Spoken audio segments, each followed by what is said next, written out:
I want to start off by saying thank you to Carly and Ed for planning an amazing Mexico wedding.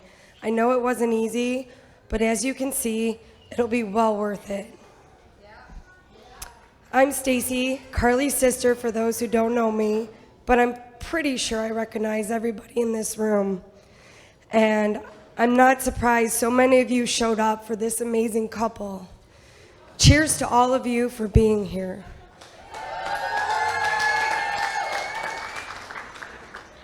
Carly and Ed, I am so happy you both found each other again. I remember your friendship from the start.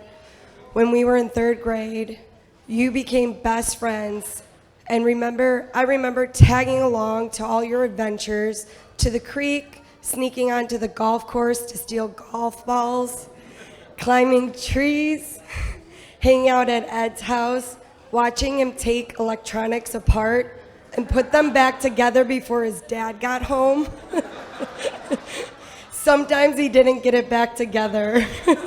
We left. Carly eating what she thought was normal chocolate, finding out the hard way that it had alcohol in it. Ed buying Carly an opal necklace and asking her to be his girlfriend. Those were some of my favorite childhood memories. And I know those were Carly's favorite memories as well, or else she wouldn't have stalked him years later on Facebook. I remember her showing me Ed's post and saying, "That's Ed from third grade." The look in her eyes was priceless. Seeing her excitement, I don't know how to even describe it. So years later, she sees that he's coming into town, and I tell her to message him. Telling me to message him, I told her to message him on Facebook, and yes, that's the reason we are all here today, is because of me. You're welcome. Yes, yeah. It's the best advice I think I've ever given her. From the moment you saw each other again, it was electric love. I remember looking at Jason when the sparks flew and saying, "We are no longer needed as buffers anymore." From there, the rest is history. Ed, thank you so much for taking care of my sister. I love you more than words can express. I am so proud to call you my brother, and I can't imagine her with anyone else. I am so glad you found your cauliflower. Carly, you're my best friend, my heart, and I don't know what I would do without you. I look up to you more than you know, and I'm so proud to call you my sister. Thank you for always being there for me when I needed you, for teaching me to step out of my comfort zone, to never settle. Thank you for having this Mexico wedding first so I could copy off of you once again. I hope I could do it as well as you. I am so happy you found your person. You both have been perfect for each other from the start, and I can't wait to see where this adventure will take you. And I'm happy to tag along. Now we all know time flies when we're having fun. So let's make this wedding extravaganza one for the books. Cheers.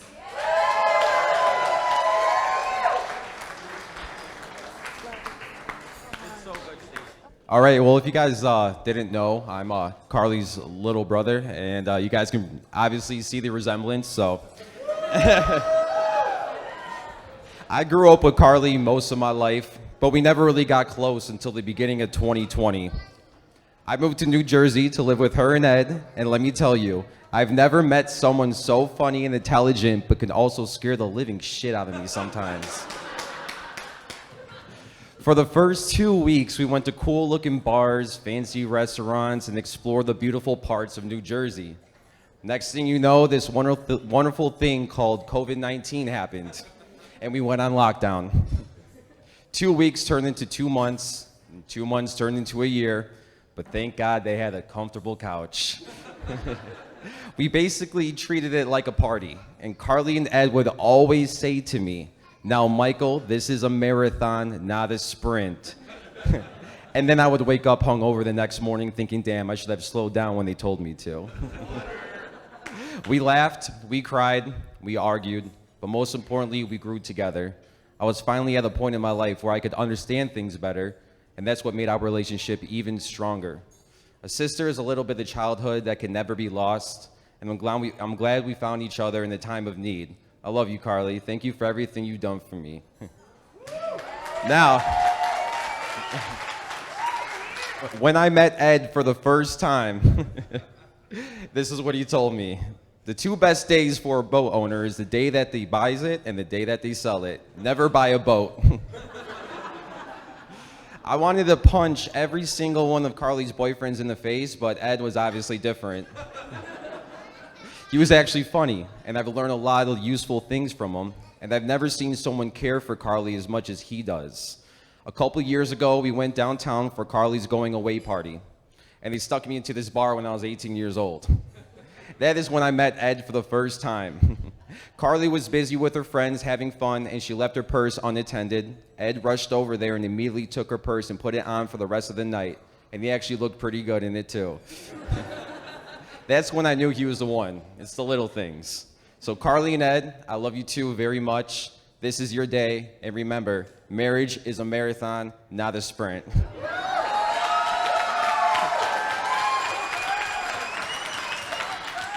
I'm going to keep it short and sweet so we can get back to some drinks, of course, because that's way more important to all of this than this.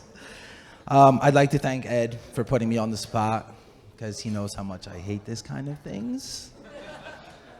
For those of you who don't know me, my name is Dave. Ed was mine before Carly came along. For a long time, all mine. But she decided to show back up, and I was gone. Like, bro, seriously, elementary school, you brought her back from way back. Since then, we've become brothers, and I love him dearly. He's always been there for me. I've always been there for him. Whether we see each other or not, we call tomorrow, and we are there. That's what friendship is all about. That's what love is all about. With your family, with your friends. Ed is by far the most genuine, loyal, some might even say the most interesting man in the world. I think we should get a new ad for the Dos Equis. But Ed and Carly, you are so perfect for each other. I love your vibes, your crazy adventures together. You bring us all together. There's so many people that came here to fucking Mexico.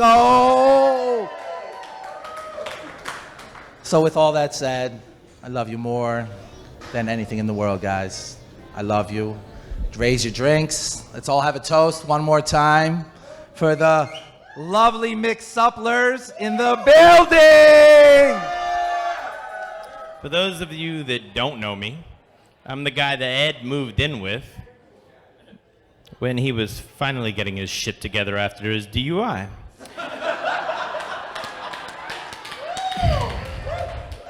But it turned out to be the most unhealthy living situation he's ever had. Fun?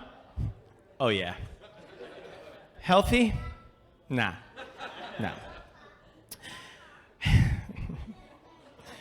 We've been on a first name basis with the bartenders ever since, which hasn't really hurt. So that's cool. I've never really been good at public speaking, but I hear it's easier to do if you imagine everyone with their pants off. I have a hell of imagination, but not on that aspect. So if you guys could kindly remove your pants for the next 10 minutes. For those of you who are a little shy, just unzip. I have to admit, though. Carly, hike it up. When Ed first told me that he wanted me to speak here today, I became a little suspicious. Not questioning our friendship, or anything like that, but I believe he only asked me to come up here and speak because I'm guessing there's some kind of bet going around of when I'm gonna cry. $50 on tears against me. Okay. Mhm. Nothing gives him more satisfaction than seeing me cry. I guess we'll find out how that goes in a few minutes. I'd like to start this speech off expressing how truly I believe this wedding is a total sham. Total sham. Total sham. He's been telling me for years that he's going to hook up with my mom and become my stepdaddy.